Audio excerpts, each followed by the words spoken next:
அனைவருக்கும் வணக்கம்.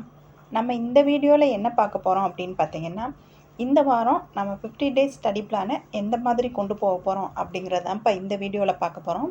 நம்ம 50 டேஸ் ஸ்டடி பிளான் கொடுத்து உங்களுக்கு வாரத்துக்கு ஒரு நாள் விட்டு ஒரு நாள் டெஸ்ட் கொடுத்துட்டு இருக்கோம்ப்பா.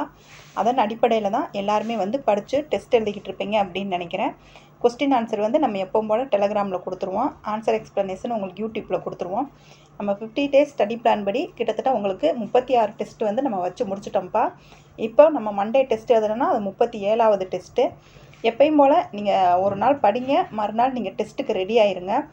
நம்ம இந்த டெஸ்ட்டை நீங்கள் கண்டினியூஸாக ஃபாலோ பண்ணிக்கிட்டு வந்திருந்தீங்க அப்படின்னா இப்போ 90% வரைக்கும் நீங்கள் சிலபஸ் எல்லாமே ஃபுல்லாக கம்ப்ளீட் பண்ணியிருப்பீங்கப்பா.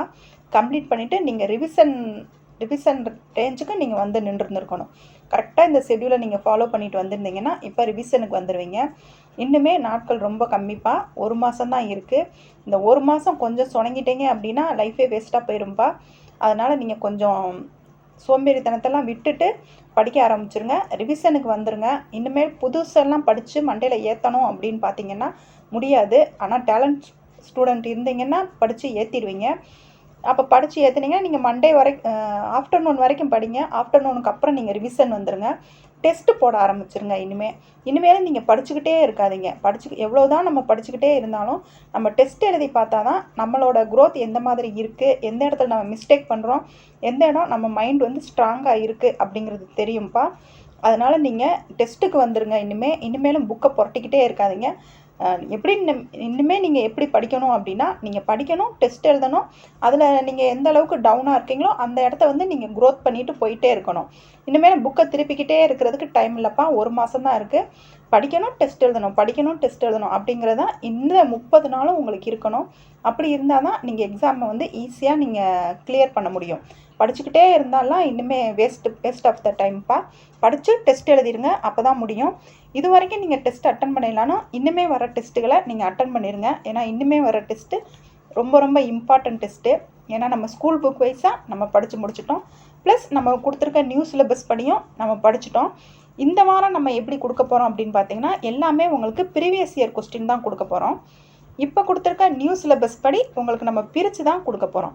அதாவது யூனிட் 3ல் அவங்க ஹிஸ்ட்ரி கொடுத்துருக்காங்க இல்லைங்களா, அதை நம்ம இப்போ வரைக்கும் நடந்த 2016லேருந்து 2025 வரைக்கும் நடந்த டிஎன்பிஎஸ்சி கொஸ்டினில் ஹிஸ்ட்ரியை மட்டும் தனியாக பிரித்து எடுத்து அதில் எந்த மாதிரி கொஸ்டின் கேட்டிருக்காங்க அப்படிங்கிறத தான் உங்களுக்கு கொடுக்க போகிறோம்.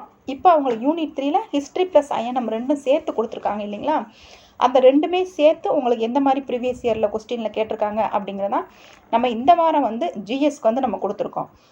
எப்பயும் போல் மேக்ஸ் மண்டே கொடுத்துருக்கோம்ப்பா. ரீசனிங்கும் மேக்ஸுமே நியூ சிலபஸ் படி எப்படி கொடுத்துருக்காங்களோ அது உங்களுக்கு நைட்டு 7 மணிக்கு கொஸ்டின் அப்லோட் ஆயிரும். செவ்வாய்க்கிழமை உங்களுக்கு ஜிஎஸ்ஸை பொறுத்த வரைக்கும் யூனிட் 3ப்பா. ஹிஸ்ட்ரி ப்ளஸ் ஐஎன்எம் நீங்கள் ரெண்டுமே பார்க்கணும். ரெண்டுமே நீங்கள் மார்னிங்லேருந்து நீங்கள் ஸ்கூல் புக் படிச்சிருங்க. ஆஃப்டர்நூனுக்கு அப்புறம் நீங்கள் ப்ரீவியஸ் இயர் கொஸ்டின் ப்ராக்டிஸ் பண்ணி பாருங்கள். ரெண்டுமே ஈக்குவலாக நீங்கள் பேலன்ஸ் பண்ணால் தான் எப்படி நம்ம படிச்சுட்ருக்கோம், ப்ரீவியஸ் இயர் கொஸ்டினில் எப்படி கேட்டிருக்காங்க, எந்த மாதிரி நம்மளால் டெஸ்ட்டு போட முடியுது, டெஸ்ட்டில் நம்மளுக்கு எத்தனை கொஸ்டினுக்கு ஆன்சர் பண்ண முடியுது அப்படிங்கிறது நமக்கு தெரியும். அப்போ தான் நம்மளை இன்னுமே க்ரோத் பண்ணிக்கிறதுக்கு ஈஸியாக இருக்கும். ஏன்னா இன்னும் ஒரு மாதம் தான் இருக்குது. இந்த மாதத்தை நீங்கள் ரொம்ப கரெக்டாக யூஸ் பண்ணால் தான் எக்ஸாமை கிளியர் பண்ண முடியும். இந்த ஜிஎஸ்க்கான கொஸ்டின் பேப்பர் உங்களுக்கு புதன்கிழமை நைட்டு 7 மணிக்கு அப்லோட் ஆயிரும். நம்ம வியாழக்கிழமை தமிழ் புது பாடத்திட்டத்தில் பிஒய்க்யூ தான்ப்பா நம்ம படிக்க சொல்லியிருக்கோம். இப்போ கொடுத்துருக்க நியூ சிலபஸ் படி தமிழ் எலிஜிபிள் டெஸ்ட் அப்படின்னு சொல்லி வச்சுருப்பாங்க. அந்த எலிஜிபிள் டெஸ்ட்டில் எந்த மாதிரி கொஸ்டின் கேட்டிருக்காங்கங்கிறது தான் நம்ம உங்களுக்கு பிஒய்க்யூ கொடுக்க போகிறோம். அது வெள்ளிக்கிழமை நைட்டு 7 மணிக்கு உங்களுக்கு அப்லோட் ஆயிரும். கரண்ட் அஃபேர்ஸை பொறுத்த வரைக்கும் நம்ம டிசம்பர் டு ஏப்ரல் ஃபுல்லாகவே உங்களுக்கு மந்த்லி வைஸாக பிரித்து நம்ம டெஸ்ட்டு கொடுத்துட்டோம். அதுக்குரிய எக்ஸ்ப்ளனேஷனும் கொடுத்துட்டோம். அதுக்குரிய பிடிஎஃப்பும் உங்களுக்கு டெலகிராமில் கொடுத்துட்டோம். அதை எல்லாருமே டவுன்லோட் பண்ணி படிச்சுருங்க. இந்த வாரம் நம்ம உங்களுக்கு கரண்ட் அஃபேர்ஸ் எந்த மாதிரி கொடுத்துருக்கோம்னா டிசம்பர் டு ஏப்ரல் நம்ம படித்தோம் இல்லைங்களா, அதை எல்லாத்தையுமே தொகுத்து கரண்ட் அஃபேர்ஸ் எப்படி கொடுத்துருக்காங்க. ஏன்னா மாதம் கொடுத்தாங்கன்னா நீங்கள் ஈஸியாக படிச்சிருவீங்க. இப்போ அந்த 5 மாதத்தையுமே நம்ம தொகுத்து படிக்கும்போது எந்த மாதிரி கொஸ்டின் எல்லாம் வர்றதுக்கு வாய்ப்பு இருக்குது அப்படிங்கிறத பார்த்து தான் உங்களுக்கு கரண்ட் அஃபேர்ஸ் இந்த வாரம் டெஸ்ட்டு கொடுக்க போகிறோம். அது நம்ம சண்டே 7 மணிக்கு கொடுக்க போகிறோம். எப்பயும் போல் கொஸ்டின் பேப்பர் உங்களுக்கு பிடிஎஃப் நம்ம டெலகிராமில் கொடுத்துருவோம்ப்பா. ஆன்சர் எக்ஸ்ப்ளனேஷன் உங்களுக்கு யூடியூப்பில் கொடுத்துருவோம். இந்த வாரம் ரொம்ப முக்கியமான வாரம்ப்பா, டெஸ்ட் எழுதுகிற வாரம். ஏன்னா எல்லாத்துக்குமே உங்களுக்கு ப்ரீவியஸ் இயர் கொஸ்டின் தான் கொடுக்க போகிறோம். அதை அனுசரித்து தான் அடுத்தடுத்து வர்ற வாரங்களையும் உங்களுக்கு கொஸ்டின் கொடுக்க போகிறோம். இந்த மாதம் கடைசியில் ஃபுல் ரிவிஷன் டெஸ்ட் வந்து நம்ம கொடுத்துருவோம். அதனால் நீங்கள் இன்னும் சோம்பேறித்தனப்படாமல் சீக்கிரமாக எல்லாத்தையுமே படித்து முடித்து நீங்கள் டெஸ்ட்டுக்கு வந்துடுங்க.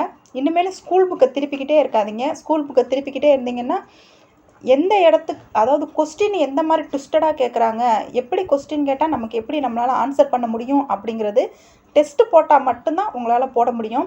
படிச்சுக்கிட்டே இருந்தாலும் உங்களால் அந்த மாதிரி போட முடியாது. அதனால் நீங்கள் படிங்க, ரிவிஷன் பண்ணுங்கள், டெஸ்ட் எழுதுங்க. இந்த 3ஐயுமே நீங்கள் கன்சன்டன்சியாக ஃபாலோ பண்ணிக்கிட்டு இருந்தால் மட்டும்தான் இந்த வட்டம் நீங்கள் வந்து எக்ஸாமை கிளியர் பண்ண முடியும். சரிங்களா? எப்பவும் போல் நைட்டு 7 மணிக்கு டெஸ்ட்டுக்கு ரெடி ஆயிருங்க. ஒரு நாள் படிங்க, மறுநாள் டெஸ்ட் எழுதி பாருங்கள். Okay, thank you.